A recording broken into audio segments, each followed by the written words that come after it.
Good day everyone, especially to our instructor, Sir Eugene Padino.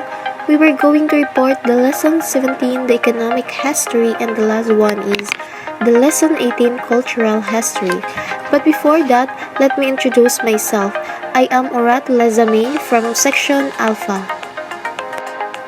Lesson 17, economic history.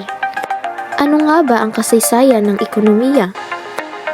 Ang economics ay ang pag-aaral ng mga kapusan at ang mga implikasyon nito sa paggamit ng mga pinagkukunang yaman, produksyon ng mga kalakal at serbisyo, paglagaw ng produksyon at kapakanan sa paglipas ng panahon, at napakaraming iba't ibang komplikadong isyu na mahalaga sa ating lipunan. Policies on agrarian reform.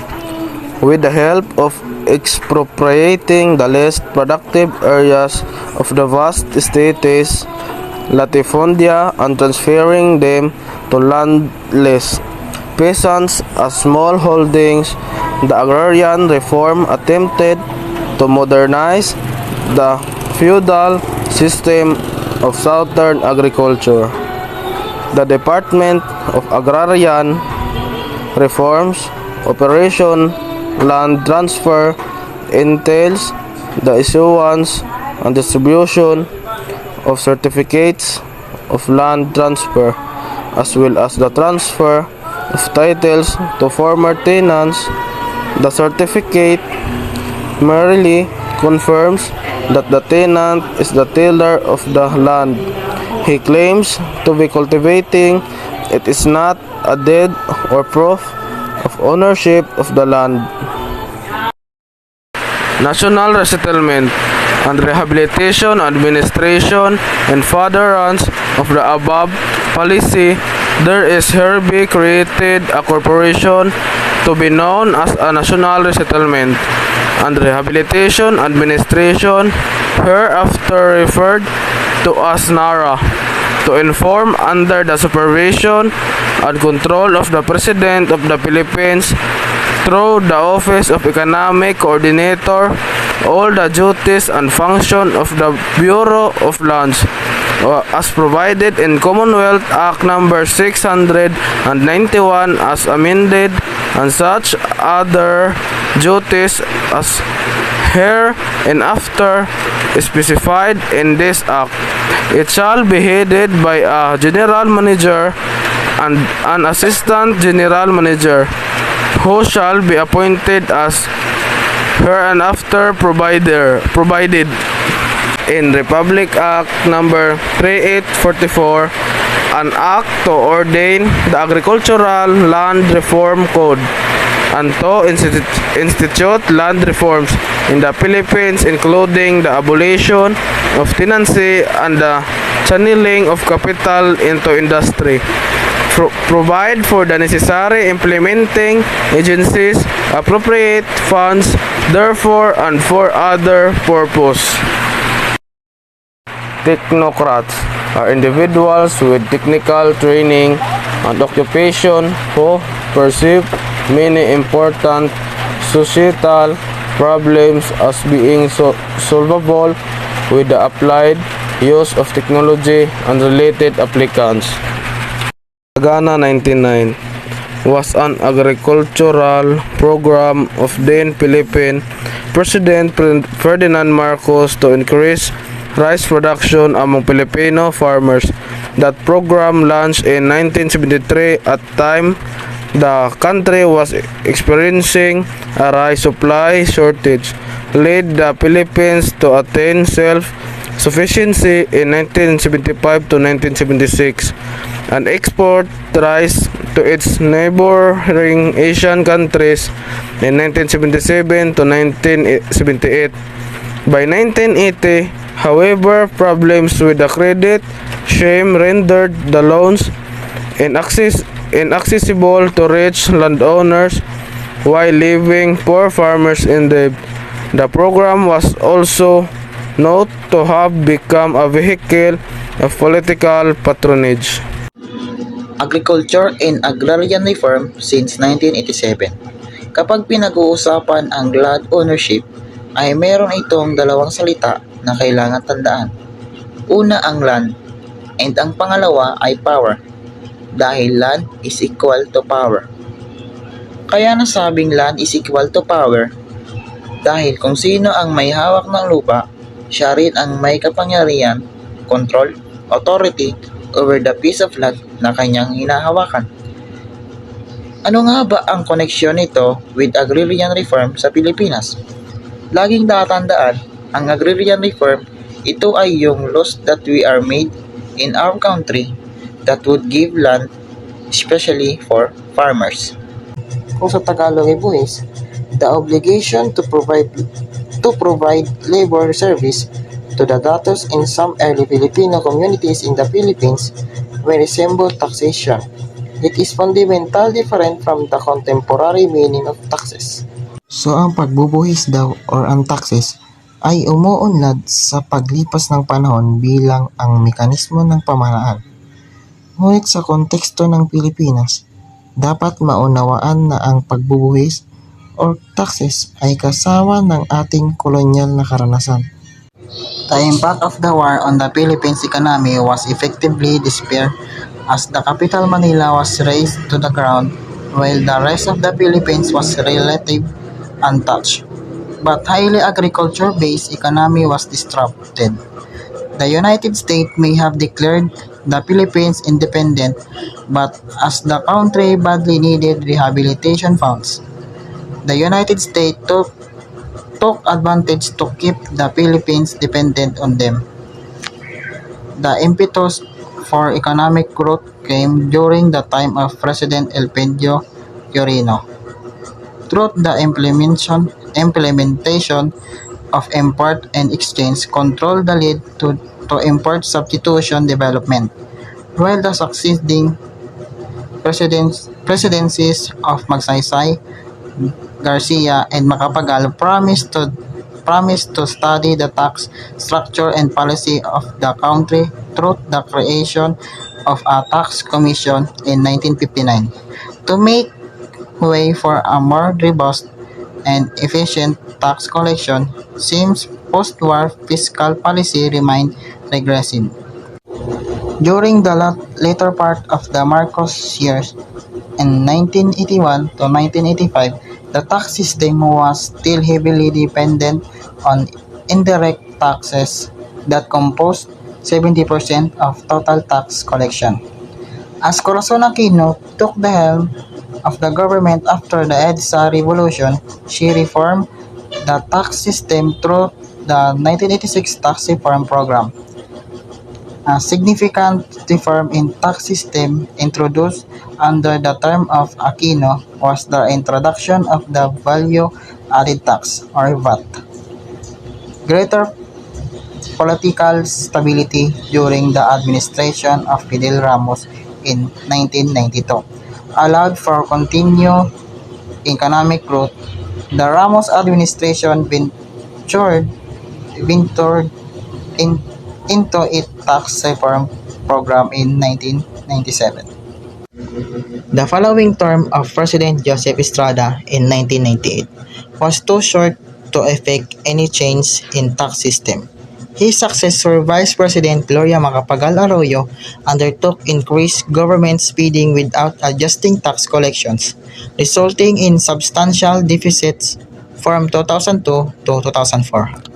As President Benigno Aquino succeeded President Arroyo in 2010, he promised that no new taxes would be imposed and additional revenue would have to come from adjusting existing taxes. In 2016, the administration of the new President Rodrigo Duterte promised tax reform focused particularly on income taxes as the government vowed to lower income tax rates shouldered by working Filipinos. Good afternoon, sir. My name is Arnolfo Palacio Jr. So, after that war, the Philippines also had suffered great loss of life and tremendous physical destruction. By the time the war was over, an estimated 1 million Filipinos had been killed. A large proportion during the final months of the war, and Manila was extensively damaged. So, This policy allowed for the expansion of viable manufacturing sector that reduced economic dependence on imports. New tax measures were also passed, which include higher corporate tax rates that increased government revenue in 1953, increased twofold compared to 1948, the year when Quirino first assumed presidency, while the succeeding presidencies of Magsaysay, Garcia, and Macapagal promised to study the tax structure and policy. Taxation is a reality that all citizens must contend with. The primary reasons that government raise the revenue from the people they govern to be able to function fully. In exchange for the tax that people pay, the government promised to improve the citizens' lives through good governance. Taxation, as a government mechanism to raise funds, develop and evolve through time. And in the context of the Philippines, we must understand that it came with our colonial experience. Lesson 18: Cultural History. Philippine cultural history looks at cultural traditions and interpretations of historical experience through the distinctive ways Filipinos of various ethno-linguistic backgrounds live. The focus of cultural history is phenomena shared by ordinary groups of people such as festivals and public rituals, performance traditions of epic poetry, and verbal forms passed on orally from one generation to another, cultural expressions of science, art, craftsmanship, and technique, and many others. Cultural history, it is the aggregate of past cultural activities such as rituals, customs, ceremonies, practices, traditions, and the like. When we said cultural history, ito ay mga kaganapan o mga paniniwala sa nakaraan o paniniwala ng ating mga ninuno at ito'y naisalin sa mga sumusunod. In sum, our culture is our heritage o ito ay ating minana galing sa ating mga ninuno. Tangible and intangible manifestations of our culture that we inherited from earlier generations. When we said tangible, easily seen or recognized, able to be touched or felt. And intangible, it is not made of physical substance, not able to be touched. This lesson, we focus on intangible cultural heritage, representative and explosive representations of our inherited traditions and practices, which evolved in response to their environments and contribute to giving us a sense of identity and continuity. Philippine Epic Poetry. Our country has a grand oral traditions represented in myths, old sayings, communal songs for farming, folklore, and so on. An intangible source that stand out is epic poetry. When we said epic poetry, ito ay isang mahabang kwento o tula, kalimitan tungkol sa isang seryosong paksa na naglalaman ng mga detalye ng kabayanihang gawa at mga kaganapan na makabuluhan sa isang kultura o bansa. Epics used to be recited by special members of the society called binukot.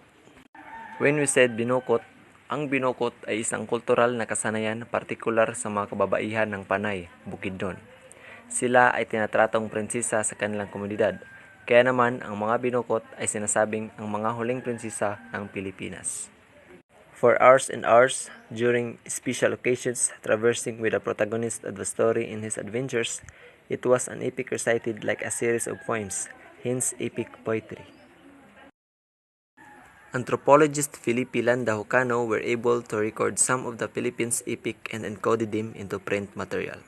Some of the most known Philippine epics are the Ilocano, Biag de Lamang, the Ifugao Hudhud, the Maranao Darangin, and the Panay's Hinilawod. In 1963, historian and anthropologist E.R. Senior Manuel surveyed Filipino folk epics and categorized them to belong to Christians people, pagan groups, and Muslims Filipino. Although there is no direct translations of epic to local languages, local connotations approximate its meaning. The Spaniards must have known some of these epics. Spanish military officer Miguel de Lorca in 1582 referred to a folk epic in Panay Island as a way to preserve their ancient lore, which they sing in a very pleasing manner, commonly while playing their oars. He noted that during revelries, singers recite the exploits of olden times. The Ilocano, Biag ni Lamang, were recorded during the Spanish era. It tells the story of Lamang's life, from avenging his father's murder to being eaten by the water monster Berkakan, to being reborn and living happily ever after with his love Inis Kanuyan. The Ifugao Hudhud was recorded from the recitations of several singers from different locations, resulting in different versions and translation from the early 90s to the 1950s. The epic follows the adventures of several characters from different perspectives, but the most known is Hudhud ni Aligoyon. It tells the story of Aligoyon, born in a village called Hananga. He was a notable young man who learned combat skills and chanting magic spells from his father, the village leader Amtalaw. Aligoyon went to the battle his father's enemy, Pangaiwan. Instead, Pangaiwan's son Pumbakayan faced Aligoyon. They fought for 3 years, non-stop, and in the process developed an admiration of each other's skill. They ended their fight and drew a peace treaty between their villages, which their respective peoples celebrated. Aligoyon ended up marrying Pumbakayan's sister, Bugan, while Pumbakayan married Aligoyon's sister, Aginaya. Mindanao, Maranao, Darangin. The missionary Frank Laubach was the first to introduce Maranao folk literature to the world in the 1930s, especially their Darangin or epic song, a collection of 17 cycles and with Sanskrit elements. Darangin is likewise a series of lengthy songs in sequence. Unfortunately, it was not picked up and none showed much interest in his work. Laubach noted that these epic songs have great historical importance as they are the only important survivors of the ancient Philippine civilization. The longest Philippine epic, Panay's Hinilawod, from Sulud in central Panay, if continuously sung, would take 30 hours. It is composed of two major effects of Labaw Dunggun with 3,822 lines and the longer Humadapnon with 53,000 lines. Hinilawod tells the story of three demigod brothers, Labaw Dunggun, Humadapnon, and Dumalapdap. The long story features heroic feats, sacred rituals, and the several themes that show what ancient Filipino society valued, an aspect of early Philippine society that we have difficulty accessing due to the advent of colonialism. Philippines Festival and Celebrations. Why festivals are celebrated in the Philippines? Philippines Festival are way to promote each province patron saint or most known products for religious festival in the Philippines. Filipinos express their gratitude to the patron saints from bountiful blessings. Ito ang mga halimbawa ng kapistahan sa Pilipinas.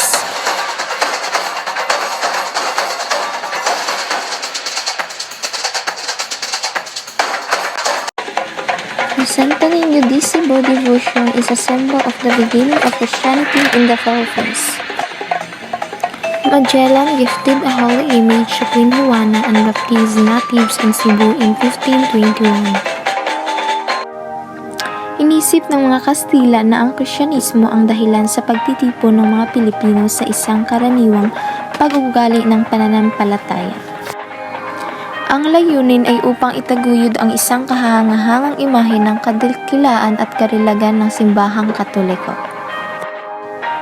Noong 1637, unang ginanap sa isang simbahan ang unang Gran Comedia de la Toma del Pueblo de Coral at Conquista del Cerro. Noong 1641 sa silangan ng Zamboanga, ipinagdiwa ang pasyon at kamatayan ni Kristo sa pamamagitan ng mga misa. In 1998, Reinhard went in study of the festas and colonial culture.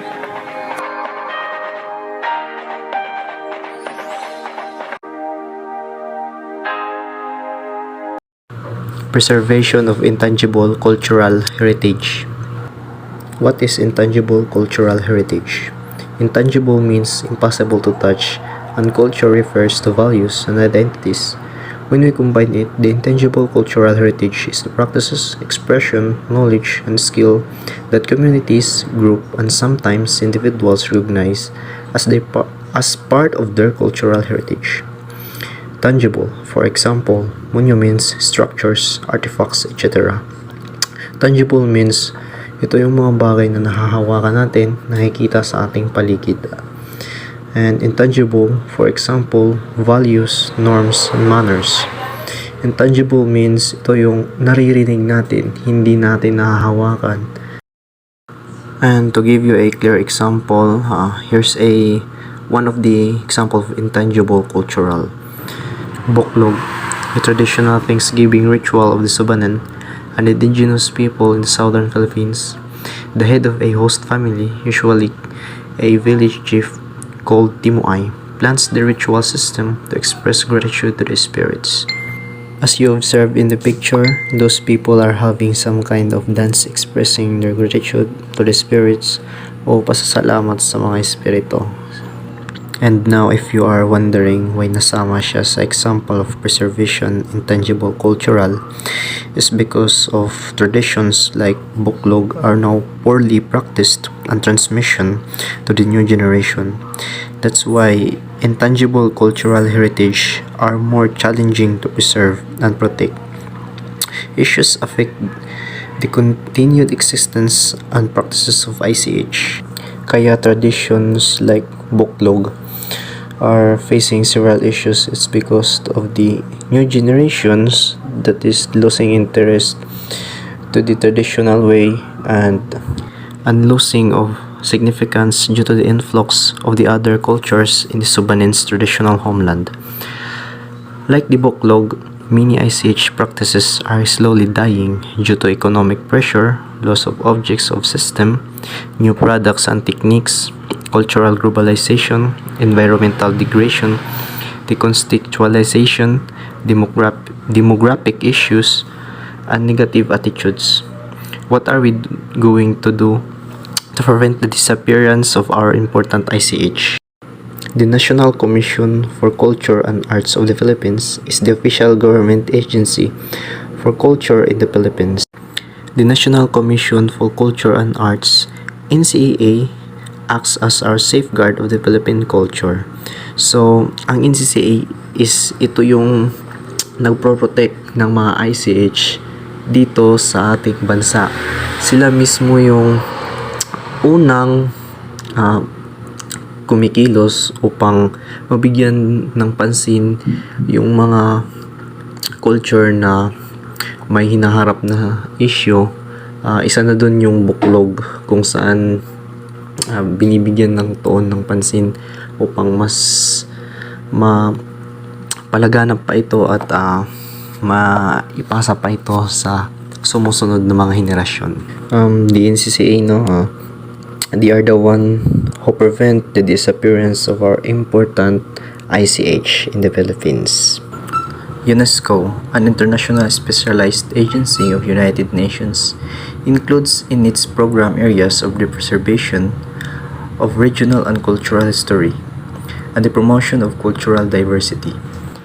Ang UNESCO mismo ay hinahangad na tiyakin ang pagproteksyon at pag-iingat ng mga hindi maintindihang pagpapahayag ng ating mga kaugalian at tradisyon tulad ng dokumentasyon ng mga mabubuhay na elemento ng ICH at pagprotekta at pagtataguyod at mabigyang buhay muli ang mga tradisyon at pagpapaunlad ng scientificong teknikal at artistikong pag-aaral at pagbibigay ng teknikal na tulong at pagsasanay.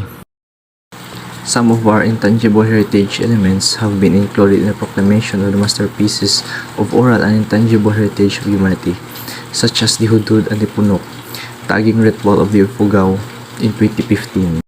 The Hudhud consists of a narrative chants traditionally performed by the Ifugao community, which is well known for its rice terraces extending over the highlands of the northern island of the Philippines archipelago.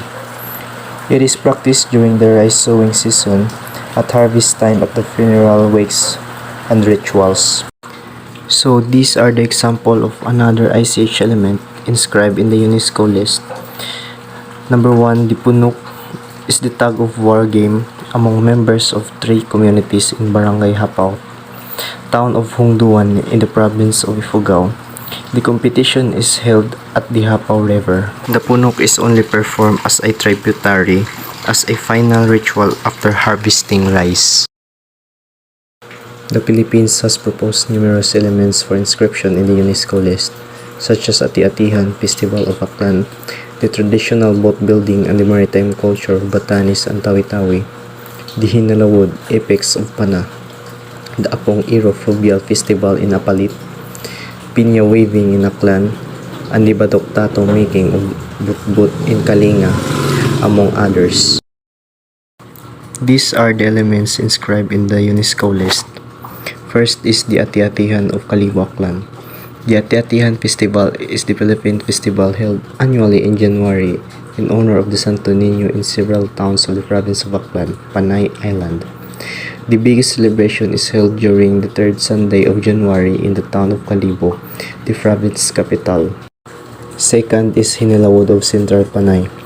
The Hinalawod is not just a literary piece but also a source of information about culture, religion, and rituals of the ancient people of Sulud, showing us that ancient Filipinos believe in the sacred, in the importance of the family, honor, and the personal courage and dignity. Third is Apong Iro Fluvial in Apalit.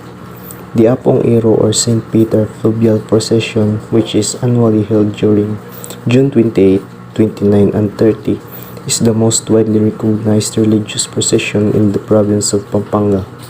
It is considered the Kapampangan equivalent of the Black Nazarene procession of Quiapo. Fourth is the Pinya weaving of Aklan. Kalibo Aklan is the main and the oldest manufacturer weaver of pinya cloth in the Philippines, which are being exported to various parts of the world, most particularly North America and Europe. Pinya weaving is an age-old tradition which was recently revived in the past 20 years. Products of pinya weaving.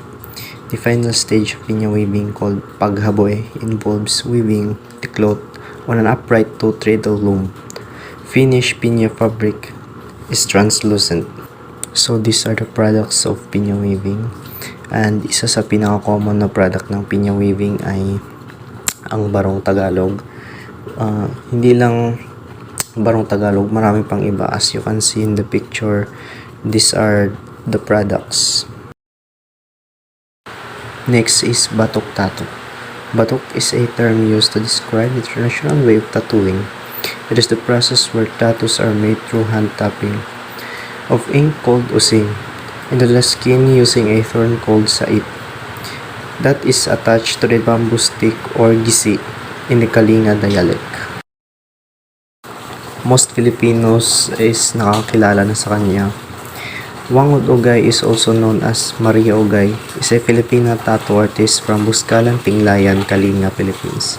She is often described as the last and the oldest mambabatok and is part of the Butbut people of the larger Kalinga ethnic group. For those people na hindi siya kilala, she is Apo Wangod, a traditional tattoo artist from Kalinga. And sumikat siya through social media through his work. And na-feature din siya sa isang blog page na sikat sa Facebook, and that is Nas Daily.